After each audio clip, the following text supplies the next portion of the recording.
Minutes بڑے بامعنی ہیں، اور اس کے جتنے مطلب پہنائے جا سکتے ہیں وہ پہنائے جا سکتے ہیں، اور اس پہ بہت سے کچھ اہم جملے بولے گئے، تشریحاں ہو بھی رہی ہیں، جتنی تشریح کی جائیں وہ بھی کم ہے، لیکن بہرحال ہم کچھ سادی الفاظ کی تشریح کریں جو میرے سادے سے ذہن میں سمجھ میں آتی ہے۔ تو آرمی چیف جس میں کہہ رہے ہیں کہ ہمیں اپنی غلطیوں پر نظر ثانی کرنی چاہیے، اب پتہ نہیں وہ اپنی غلطی کی بات کر رہے ہیں، وہ اسٹیبلشمنٹ کی غلطی کی بات کر رہے ہیں، یا کسی کو غلطی کی وہ تسلیم کرنے کا مشورہ دے رہے ہیں۔ بہرحال میں ابھی آگے چل کے آپ کو بتاتا ہوں وہ کیا کہہ رہے ہیں۔ آرمی چیف نے پشاور میں سیاسی قائدین سے بات کی، ایس پی ایف کی اسٹیٹمنٹ کے مطابق انہوں نے کہا ہماری پالیسی صرف اور صرف پاکستان ہے، صرف اور صرف پاکستان ہے۔ رہی بات افغانستان کی، تو افغانستان ہمارا برادر اسلامی ملک ہے، پاکستان افغانستان سے بہتر تعلقات کا خواہاں ہے، لیکن یہ فطرت الخوارج جو افغانستان میں پناہ لی ہوئی ہے ان کی موجودگی اور وہ وہاں سے جو پاکستان پر حملہ کرتے ہیں اس سے ہمیں اختلاف ہے، جب تک وہ اس مسئلے کو دور نہیں کرتے ہمارا اختلاف قائم رہے گا۔ رہی بات کے پی کے کی، تو کے پی کے میں کوئی بہت بڑا آپریشن نہیں ہو رہا، انٹیلیجنس بیسڈ ٹارگیٹڈ کارروائی کی جاتی ہے، وہ ہوتی ہے، یہ کہہ رہے نہیں۔ انہوں نے کہا ریاست ہے تو سیاست ہے، پھر بولوں ریاست ہے تو سیاست ہے، خدا نخواستہ ریاست نہیں تو کچھ نہیں، ہم سب کو متحد ہو کر کھڑا ہونا ہوگا، پھر صورتحال بہتر ہوگی۔ ہم سب کو، سیاسی جماعتوں کو کہہ رہے ہیں، سیاسی رہنماؤں کو کہہ رہے ہیں کہ ہم سب کو متحد ہو کر کھڑا ہونا ہوگا، پھر صورتحال بہتر ہوگی۔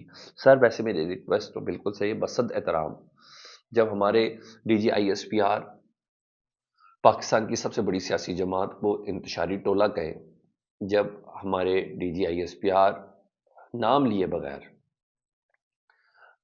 پاکستان کی ایک بڑی سیاسی جماعت کو موجودہ کرائسس کا ذمہ دار کہے، جب پاکستان کی ایک بہت بڑی سیاسی جماعت جس طرح میں بھی نام نہیں لیتا وہ یہ کہیں کہ پاکستان میں موجودہ دہشت گردی کی لہر ان کی پالیسیوں کی وجہ سے تھی، اور پاکستان میں معیشت کا یہ حال صرف ان کی وجہ سے تھا، تو سر وہ جو مل کے کھڑا ہونے والا، متحد ہو کر کھڑا ہونے والا، پھر صورتحال بہتر ہوگی، یہ اتنے مناسب جملے مجھے نہیں لگے آئی ایس پی آر صاحب کے۔ آپ کی بات میں تو تقویت ہے، تگڑی بھی ہے، فیزیبل بھی ہے، حقیقت بھی ہے، لیکن جب اس طرح کی باتیں کی جائیں گی تو ڈیفینیٹلی مزید انہوں نے کہا انسان خطا کا پتلا ہے۔ تھینک یو ویری مچ سر۔ انسان خطا کا پتلا ہے، ہم سب غلطیاں کرتے ہیں، لیکن غلطیوں کو نہ ماننا اور ان سے سبق نہ سیکھنا یہ اس سے بڑی غلطی ہے۔ چاہے یہ بڑا ذومعنی جملہ ہے، اس کی تشریح وہ اپنی غلطیوں کے حوالے سے بتا رہے ہیں، اسٹیبلشمنٹ کی مس کیلکولیشن کی بات کر رہے ہیں، وہ کس چیز کی بات کر رہے ہیں کہ غلطیاں ہم سب کرتے ہیں اور ان غلطیوں کو نہ ماننا اور ان سے سبق نہ سیکھنا سب سے بڑی غلطی ہے۔ انہوں نے کہا عوام اور فوج کے درمیان ایک خاص رشتہ ہے، ڈیفینیٹلی پولیٹیکل جماعتوں کو بھی وہ کہہ رہے ہوں گے، انہوں نے کہا عوام اور فوج کے درمیان ایک خاص رشتہ ہے اور اس رشتے میں کسی خلیج کا جھوٹا بیانیہ بیرون ملک سے بنایا جاتا ہے، مخصوص ایجنڈے کے ذریعے یہ بیانیہ چلایا جاتا ہے۔ رہی بات نیشنل ایکشن پلان کی، تو تمام پارٹیوں کا اتفاق حوصلہ مند ہے، لیکن اس پر تیزی سے کام کرنا ہوگا۔ تو سر آرمی چیف بتا رہے ہیں غلطیاں تسلیم کرنی چاہیے، میرا خیال ہے وہ اپنے ادارے سے متعلق بھی بتا رہے ہیں، وہ سیاسی جماعتوں سے بھی متعلق بتا رہے ہیں، تو ڈیفینیٹلی یہ ہے۔ ہاں اس پہ میں ایک صاحب ہیں کیا نام ہے ان کا، انہوں نے صابر شاکر صاحب، انہوں نے ریاست ہے تو سیاست ہے کے جملے پر صابر شاکر صاحب نے ایک آنسر کیا ہے، انہیں کہ ریاست بچانے کے لیے دشمنیاں ختم کرنا ہوں گی، انتقام کی بجائے انصاف اور عاملیت کی بجائے جمہوریت، فاشزم کی بجائے آئین کو سپریم ماننا ہوگا، آزاد نظام انصاف عدلیہ کو بحال کرنا ہوگا، تمام سٹیک ہولڈرز کو اپنا اپنا کام کرنا ہوگا۔ ابتدا کیجئے سر، گزشتہ 3 برسوں میں قائم تمام سیاسی مقدمات ختم کریں، سیاسی قیدیوں کو رہا کریں، ملک میں شفاف الیکشن کرائیں، حکومت منتخب عوامی نمائندوں کے سپرد کریں اور قرآن مجید کی تعلیمات پر عمل کریں، عادل و اقرب التقوی، اے ایمان والو اللہ کے واسطے انصاف کی گواہی دینے کے لیے کھڑے ہو جاؤ اور کسی قوم کی دشمنی کے باعث انصاف کو ہرگز نہ چھوڑو، انصاف کرو کہ یہی بات تقوی کے زیادہ تر نزدیک ہے، اور اللہ سے ڈرتے رہو، بے شک اللہ اس سے خبردار ہے جو کچھ تم کرتے ہو۔ میں نے بتایا کہ آرمی چیف کی اس معافی والی بات سے جتنے معنی پہنائے جائیں اتنے کم ہیں۔ اس سے پہلے کہ میں کچھ دیگر خبریں آپ کے ساتھ شیئر کروں، اس میں نے ذرا وہ جو نیشنل کرپشن رپورٹ سامنے آئی ہے نا، اس کے کچھ مندرجات آپ کے ساتھ شیئر کرنا بہت زیادہ ضروری ہے، اور اس کے مطابق سر وہ جو انتظامی یونٹس ہیں نا، جس سے متعلق چاہے کوئی بھی سیاسی جماعت ہو، میں نے کہا پی ٹی آئی ہو، نون لیگ ہو، پیپلز پارٹی ہو، جب یہ اپوزیشن پہ ہوتے ہیں تو یہ سندھ کے حوالے سے بھی بات کرتے ہیں، ٹھیک ہے، یہ پنجاب کے حوالے سے بھی بات کرتے ہیں، اور یہ ہے، اور اس کی وجہ یہ ہے کہ یہ ضروری کیوں ہے، ابھی میں رپورٹس کے کچھ مندرجات بتاتا ہوں کہ پنجاب میں تخت لاہور ہے، سندھ میں تخت سندھ ہے، یہ کراچی آپ یہ کہہ لیں، تو کراچی والی فیسلٹی کہ سندھ کے کسی گوٹ میں میسر ہے؟ پلیز ریئلسٹک اپروچ کے ساتھ بات کیجیے گا. پانی تو خیر سندھ میں بھی نہیں ہے، صاف پانی تو خیر ابھی تک پروجیکٹ کراچی میں بھی نہیں ہے، لیکن کیا وہ فیسلٹیز موجود ہیں؟ کیا انسان کا طرز زندگی کے کم از کم 19-20 کے فرق کے ساتھ کیا وہ تمام گوٹھوں میں ہے؟ کیا لاہور کی فیسلٹیز، کیا پنجاب کے کسی بدو ملی، باول نگر، باولپور، وہاڑی، کیا ان جگہوں پر موجود ہیں؟ یہ نہیں ہے. اور اسی طرح میں کے پی کے کی بات کروں، جو پشاور میں فیسلٹیز ہیں، کیا وہ تخت بھائی کے اندر ہیں؟ اسی طرح بلوچستان کی بات کروں، جو کوئٹہ میں فیسلٹیز ہیں، کیا خاران میں ہیں؟ سر تبھی تو کہتے ہیں نا، یہ انتظامی یونٹ، یہ سارے اپوزیشن میں جب ہوتے ہیں، جب الیکشن کمپین چلا رہے ہوتے ہیں، اس ٹائم بات کرتے ہیں. سر جی جو رپورٹ جاری ہوئی اس کے مطابق گورننس کے بڑھتے مسائل کو کم کرنے کے لیے نئے صوبوں کی تشکیل ضروری ہے. پاکستان میں کرپشن کے حوالے سے جو باتیں سامنے ہیں، نیشنل کرپشن سروے کے مطابق پاکستان میں ٹینڈر اور کانٹریکٹر کا شعبہ 16% کے ساتھ کرپشن میں دوسرے نمبر پر ہے. بھائی کانٹریکٹ ٹینڈر یہاں سے جاری ہوتا ہے، لاہور سے ہوتا ہے، اسے کیا کہیں، بہاڑی کے کسی قصبے کسی گوٹ کے لیے، بھائی نا مجھے بتا دیں وہ ٹینڈر جاری ہوا ہے تو اس کا 16% کرپشن میں ہے، یعنی 16% ٹینڈر صرف کرپشن کی نظر ہے، اور دوسرے نمبر پہ پاکستان کرپشن کی نظر ہونے میں. پاکستان میں ٹینڈر اور کانٹریکٹر کا شعبہ 16% کے ساتھ کرپشن میں دوسرے نمبر پہ. مزید سنیں، پاکستان کے مجموعی ٹیکس آمدن، یہ فنانس ڈویژن کی رپورٹ ہے جی، پاکستان کے مجموعی ٹیکس آمدن کا 51.7% حصہ پنجاب لے جاتا ہے. پورے پاکستان کے ٹیکس کا 51.7% پنجاب لے جاتا ہے آبادی کے لحاظ سے، 24.55% سندھ لے جاتا ہے، 14.42% خیبر پختونخوا، 9.9% بلوچستان کو ملتا ہے. کیوں بھائی؟ اور وہاں لگتا کہاں ہے؟ یہ تو ایک حساب کتاب ضروری ہے. مزید بات سنیں، پاکستان میں انصاف کا نظام جو ہے 13% کے ساتھ تیسرے نمبر پہ. بھائی Lahore high court, Sindh high court, Balochistan high court, کے پی کے ہائی کورٹ، بھائی یونٹس بنے تو یہ جو انصاف کے نظام ہے اس کو مزید تقویت ملے.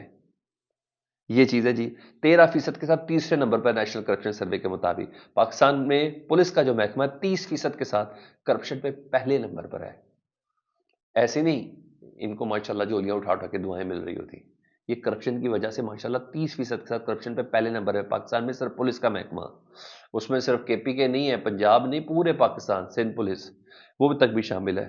پاکستان کو کرپشن کی وجہ سے تقریباً 12 کھرب روپے کا نقصان ہوتا ہے. کرپشن پہ 12 کھرب، 12 کھرب، 12 کھرب کا مطلب ہے 1200 ارب کا صرف کرپشن کا نقصان ہوتا ہے. میں تو اس کو مانتا نہیں، اس سے بہت زیادہ ہوگا، جو کہ تعلیم میں، صحت اور بنیادی ڈھانچے، ان تمام شعبوں کو متاثر کرتا ہے. مزید سنیں، رپورٹ کے اندر جو ترقیاتی بجٹ کا 30% لگایا جاتا ہے نا، وہ بھی کرپشن کی نظر ہو جاتا ہے.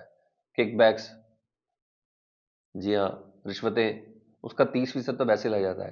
ایک چیز کا ریٹ 10 روپے ہے، اس کو 100 روپے بتایا جائے گا، تو جناب وہ بھی اس پہ کرپشن. یہ 30% کم بتا رہا ہوں کیونکہ یہ اعداد و شمار تھوڑے تھوڑے سرکاری ہے نا، اس وجہ سے یہ سے بہت زیادہ ہے، بہت زیادہ ہے.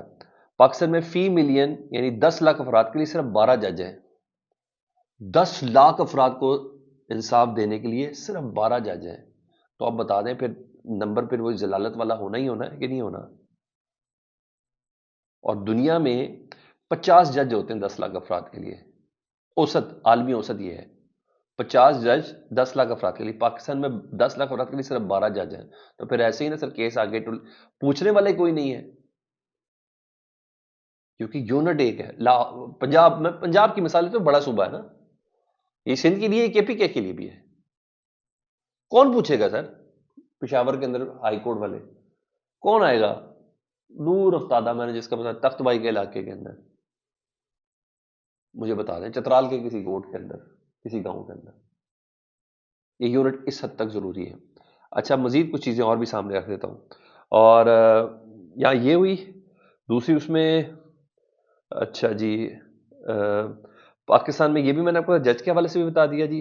اور آپ پریورٹی دیکھیں تعلیم کے حوالے سے، 2.2% تعلیم پر خرچ کرتا ہے پاکستان اپنے کل GDP کا، جو یونیسکو کی سفارش کے مطابق 4 سے 6% ہونا چاہیے. تو پھر آپ دیکھ لیں خواندگی کیا ہے، ہمارے معیار تعلیم ہم کیوں محروم ہیں؟ وہ یہی وجہ ہے. کیونکہ سر فیصلے ایک وزیر تعلیم کو پورے صوبے کے لیے دے دیے، وہ کالا کرے سفید کرے یا جو کرے، یا پھر واقعی جو ٹی وی پہ ایڈ آنا ہے اس کے حوالے سے کرے. غربت کی شرح پاکستان میں 2024 میں 25.3% تک پہنچ گئی ہے. تقریباً 13 ملین مزید افراد، یعنی 1.30 کروڑ افراد غربت کی لکیر سے نیچے چلے گئے ہیں. تو سر جی رپورٹ تو آپ کو ایک بندے نے دینا، ادھر ہو یونٹ زیادہ ہوں تو آپ کو پتہ چل سکے کہ صوبے کا انتظام چل کیسے رہا ہے، کیا فیسلٹیز غریب کو پہنچی، آپ کی پالیسی ان تک پہنچی ہے کہ نہیں پہنچی ہے. اتنا کس کے پاس ٹائم ہے کہ واپس لاہور آ کے بتائے گا، یا واپس کراچی آ کے بتائے گا، یا پشاور آ کے بتائے گا، جی ہاں، یا کوئٹہ آ کے بتائے گا. مزید سنیں، 192 ممالک میں سے 161ویں نمبر پر ہے ترقی کے انڈیکس کے حوالے سے.